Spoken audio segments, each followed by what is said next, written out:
గోదావరిఖని పట్టణంలోని ఐఎఫ్టియు కార్యాలయంలో భారత కార్మిక సంఘాల సమైక్య పెద్దపల్లి జిల్లా కమిటీ సమావేశాన్ని జిల్లా అధ్యక్షుడు ఈ నరేష్ అధ్యక్షన ఏర్పాటు చేశారు.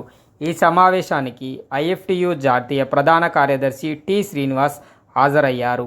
ఆయన మాట్లాడుతూ 4 రెబల్ కోడ్స్ను 3 నేర చట్టాలను రద్దు చేయాలని, ప్రభుత్వ రంగ సంస్థలను ప్రైవేటీకరణ ఉపసంహరించుకోవాలని వారు పేర్కొన్నారు. దేశంలో మొన్న జరిగినటువంటి పార్లమెంట్ ఎన్నికల్లో 3వసారి బీజేపీ అధికారంలోకి వచ్చింది.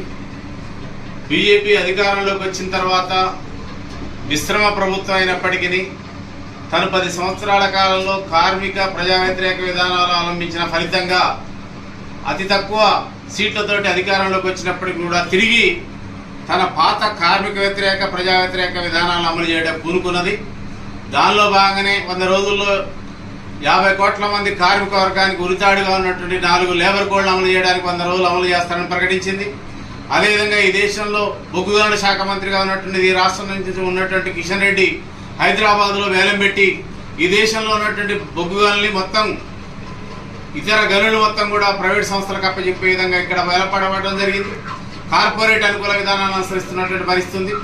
అదేవిధంగా బీజేపీ ప్రభుత్వం గతంలో ఉన్నటువంటి 3 నేర చట్టాలతో వాళ్ళ పేర్లు మార్చి ప్రజలకు న్యాయం చేసే విధంగా సవరణ చేస్తానని చెప్పినటువంటి ప్రభుత్వం గత వలసవాద ప్రభుత్వంలో వలసవాద చట్టాలు ఏవైతున్నాయో ఆ చట్టాల కంటే మరింత ప్రమాదకరమైనటువంటి సవరణలతోటి 3 చట్టాలను జూలై నుంచి అమలు చేస్తూ ఉంది. అది అత్యంత ప్రమాదకరమైనటువంటిది. ప్రజలకు, పౌరులకు, కార్మిక వర్గానికి, ప్రజా ఉద్యమకారులందరి మీద కూడా అది ఒక రకంగా నిర్బంధాన్ని విధించి ఏ ఉద్యమాలు చేయకుండా చేసేటువంటి విధంగా కొత్త చట్టాలు ఉన్నాయి. పోలీసులకు సర్వాధికారాలు ఇచ్చినటువంటి పరిస్థితుంది. న్యాయ వ్యవస్థకు లేని అధికారాలు పోలీసులకు ఇచ్చినటువంటి ఒక పరిస్థితుంది. అదేవిధంగా ఈ దేశంలో ఉన్నటువంటి 40 కోట్ల మంది కార్మిక వర్గం ఏదైతుందో కాంట్రాక్ట్ అవుట్ సోర్సింగ్ కార్మికులు, స్కీమ్ కార్మికులు, అదేవిధంగా హవాలీ కార్మికులు, కేజీబీ కార్మికులు, మోటార్ కార్మికులు, ఎన్టీపీసీ కార్మికులు, ఇట్లా ఉన్నటువంటి అన్ని రకాల కార్మికులకు సంబంధించినటువంటిది వాళ్ళ కనీస వేతనం ఇవాళ లేదు.